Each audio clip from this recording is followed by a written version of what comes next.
You were the friend they called after their first choice said no, the partner they chose after someone else left, the one who got the invitation, but only after there was space. And the worst part isn't that it happened once, it's that it kept happening. Across different people, different contexts, different years of your life, the same quiet pattern. You are wanted, but you are never wanted first. And you've learned to perform like it doesn't bother you. You show up anyway. You say yes anyway. You give the same energy whether you were the first call or the last resort. But there is a part of you, a very private, very tired part, that has been keeping count, not intentionally, just automatically. A running record of every time you were the backup, the afterthought, the safe option. And that record has quietly written a story about you that you almost believe. You are not the kind of person people choose first. You are the kind of person people settle for. Here's what nobody tells you about this pattern. It has very little to do with how others value you, and almost everything to do with a specific psychological wound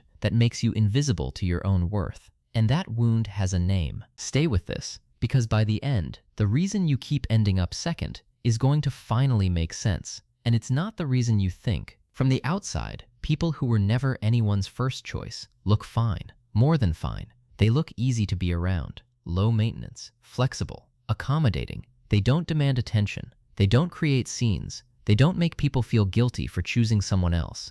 And that's exactly the problem, because the very qualities that make them easy to be around are the same qualities that make them easy to overlook. You're the one who says, "I don't mind," when someone changes plans.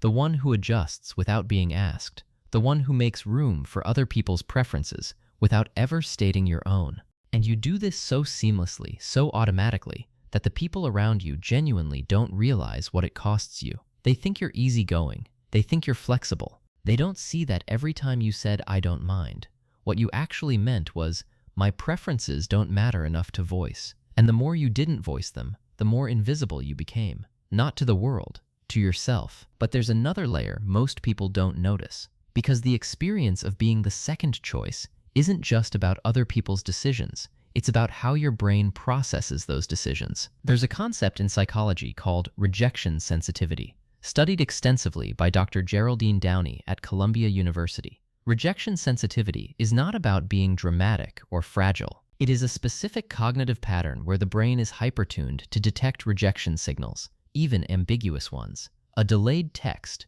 an invitation that came secondhand, a friend who seems slightly less enthusiastic than usual. For most people, these are neutral events. For people with high rejection sensitivity, they are confirmation of the thing they have always quietly suspected, but never said aloud. I am not the person people really want. I am the person people tolerate. And rejection sensitivity doesn't develop in a vacuum. We'll come back to where it comes from, because the origin reaches further back than most people expect, and it explains not just why you feel like the second choice, but why you might actually be engineering that position without realizing it. And this is where it connects to something deeper. Think about the first relationships you ever had, not romantic ones, the ones in your home. Was there a dynamic where attention was scarce? Was there a sibling who got more focus, more praise, more emotional space? Was there a parent who was physically present but emotionally somewhere else, available to everyone else's needs, but not fully tuned into yours? Or was the affection you received conditional, present when you performed, absent when you simply existed? Many people who carry the never first choice pattern grew up in environments where they learned that love was a limited resource. There wasn't enough of it to go around, and they adapted by becoming the child who needed the least, the one who didn't cry, the one who didn't complain, the one who was no trouble. And that adaptation worked. It reduced conflict, it kept the peace, it earned approval through absence of demand.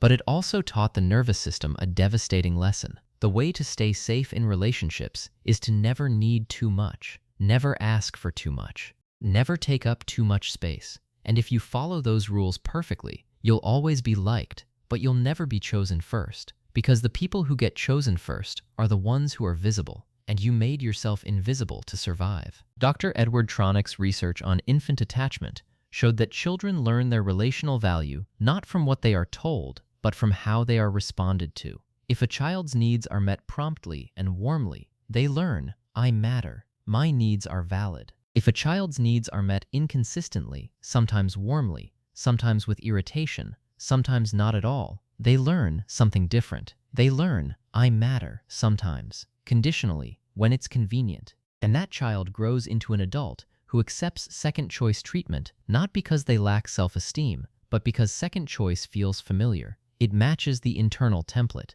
Being chosen first would actually feel uncomfortable, suspicious, unearned, like a mistake about to be corrected. And that's the mechanism that keeps the cycle running. Because here's what most people don't realize. You are not just receiving second choice treatment. In many cases, you are unconsciously selecting for it, not because you want it, but because your system recognizes it. You gravitate toward people who are slightly unavailable, slightly inconsistent, slightly more invested in others than in you, because that dynamic matches the template your childhood installed. Fully available, unconditionally interested people feel wrong to your nervous system. They feel too easy, too good, and so you pull back from them and lean toward the ones who make you work for it, the ones who choose you second, because second feels like home. And once you see that pattern, the cost becomes visible, because the cost isn't just emotional pain, it's identity erosion. Over years of being the backup, the afterthought, the reliable but never first option, a belief system calcifies inside you. I am not the kind of person people fight for. I am not the kind of person who gets chosen without having to earn it. I am lovable, but only in a mild, take it or leave it kind of way. These beliefs don't feel like beliefs. They feel like facts. They feel like the obvious truth about who you are. And they shape every relationship you enter, every friendship you maintain, every social situation you navigate, because you walk into every room already knowing your position. And that position is never at the center. The most painful version of this is when someone does choose you first, and you can't believe it. You analyze it. You wait for the other shoe to drop. You look for evidence that they're settling, that they'll eventually realize their mistake, that someone better will come along, and you'll be back where you started. And sometimes your suspicion becomes self-fulfilling. You hold back. You don't fully invest. You keep one foot out the door, not because you want to leave, but because you're already bracing for the moment they do. But here's what the never first choice pattern actually reveals about you.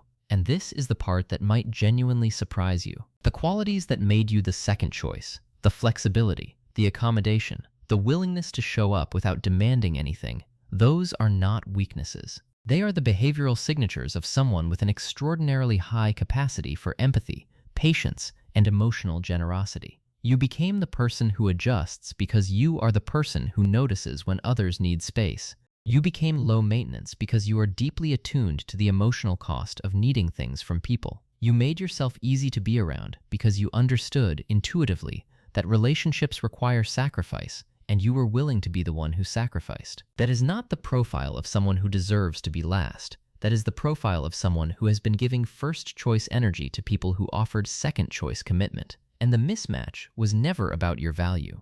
It was about where you directed it. You are not the backup.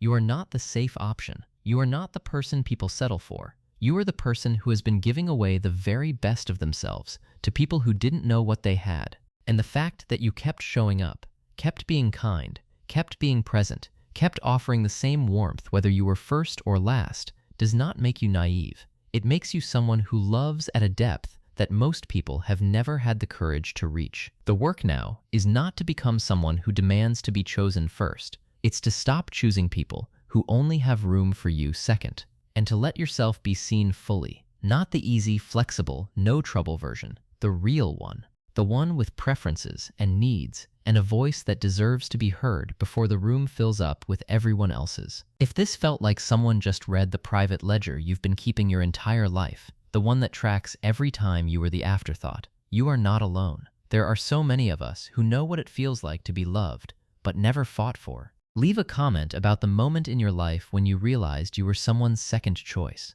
And if you want to keep understanding the patterns you've been carrying silently, subscribe. You were never too much. You were just in rooms that were too small for what you bring.